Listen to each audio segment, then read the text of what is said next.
Andrew Williams. Thank you, Mr. Speaker. I rise on behalf of New Zealand First with the reforms of the Resource Management Bill. The National Government would have us believe that the current RMA is the blockage in the road of economic development and prosperity. The Philistines over there on the government benches would say that the RMA is a barrier. National says take out the teeth from the RMA and suddenly all will be transformed. Suddenly there will be economic growth with a surge. Suddenly there will be a new golden age in New Zealand. Suddenly there will be a dawning of a whole new economic growth because the RMA has been reformed. As the TUI billboards go, yeah, right.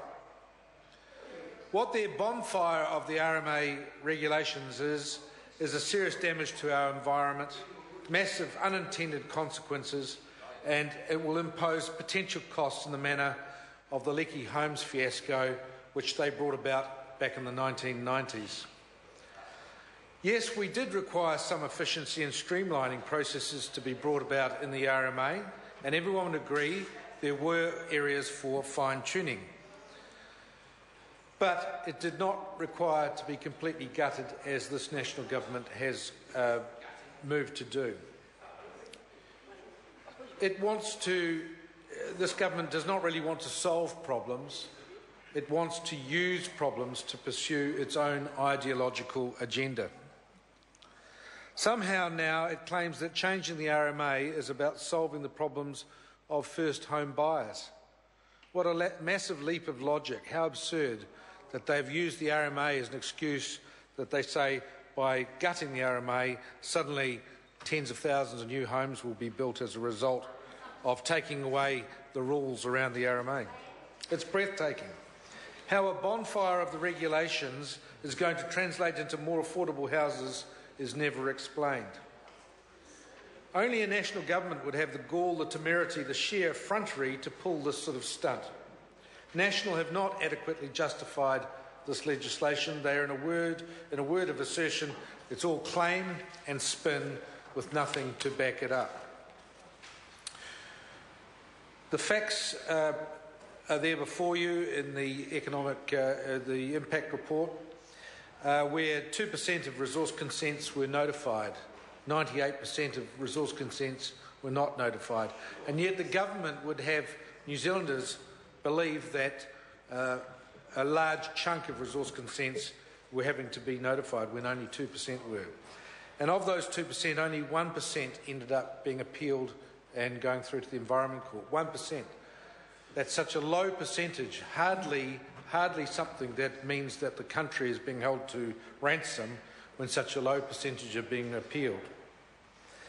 We've also heard that a large percentage were being processed on time. Only 5% of resource consents were not actually being processed on time, and the vast bulk of those consents were actually being handled by council officers, over 90% by council officers, not by commissioners or not by elected representatives. They were being done through the council processes, and 95% were being processed on time.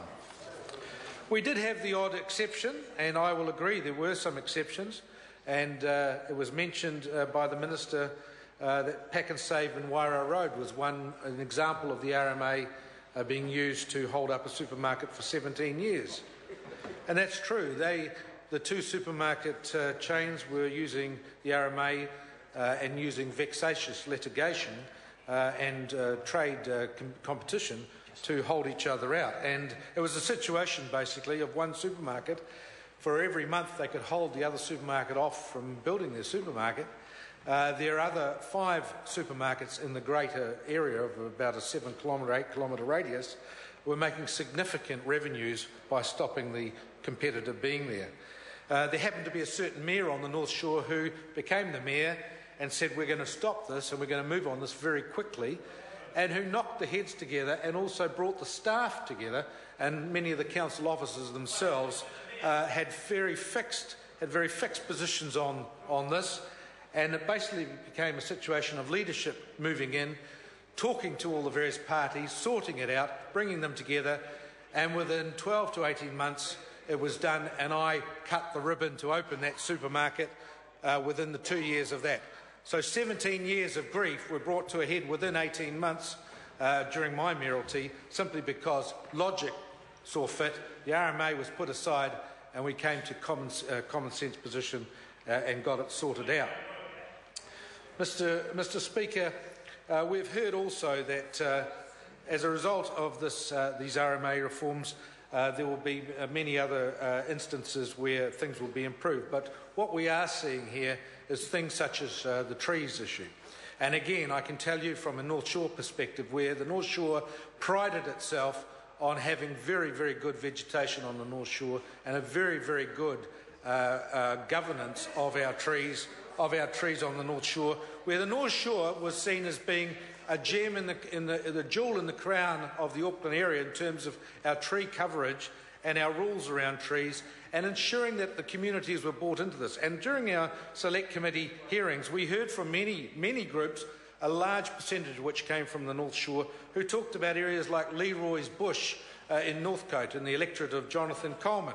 And Jonathan Coleman will agree with this.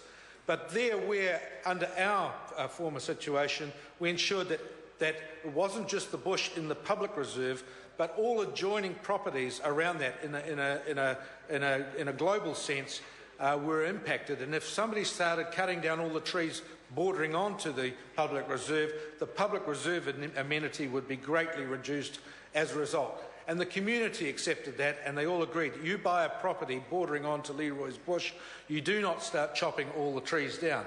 Under this legislation, and as a result of this, what the council will have to do is go and gazette every single property and ensure every single property bordering Leroy's Bush, and you're talking probably, I don't know, maybe a couple of hundred, but they will all have to be gazetted in terms of bordering onto Leroy's Bush. They will all have to go through a process.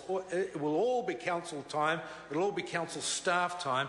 It will be very, very time consuming, and it will be costly. And at the end of the day, this government talks about reducing compliance costs, reducing costs to councils, reducing costs to local authorities.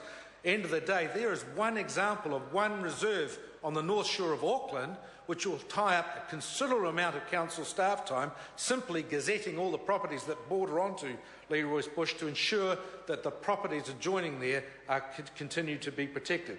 Because, Mr. Speaker, what we're seeing in Auckland, and the member for North Shore might realise this, is that we are seeing unscrupulous developers moving in who have no affinity, no connection to the areas, a bit like the member for North Shore who moved to the North Shore just recently, but who come into the areas, buy up properties, chop down the trees, and suddenly somebody who has lived in a property, who's been used to trees on their property for many years or on the border of their property with the adjoining property, suddenly find bare, barren section next door. We're seeing it happening increasingly in the last year to 2 years as a result of the national government, and it's a great shame that you will not see Auckland the same in 10 years' time as it is today. By contrast, the City of Melbourne is actually increasing its tree coverage from something like 20% of tree coverage. They actually have a 10 to 15-year target to go up to something like 60 or 70% canopy coverage in the Melbourne area because of the improvement to the environment, the improvement to the climatic conditions as a result. So there in Melbourne, they are trying to increase the coverage. This government is impacting on it. Mr. Speaker, the Resource Management Act has been an act that has been seen globally around the world by many, many other parliaments. Many other countries have seen our Resource Management Act as being a fine example of some of the best legislation in the world in the sense of environmental protection. This national government is gutting the Resource Management Act. It is taking it down to the lowest possible level it can get away with. It is there. It is doing this so it can help its friends, its mates, its developers, the people with the money. And this is another case of the national government getting in behind the developers, the financiers, all those with money to develop properties, and as a result, they will have an easy road as a result of this. This weakens the RMA, it weakens our democracy, it weakens our local government structure in New Zealand, and it weakens the protection of the environment. New Zealand First does not support this, and we think this is a very retrograde step in terms of the history of New Zealand. Jackie Dean. Thank you, Mr. Speaker.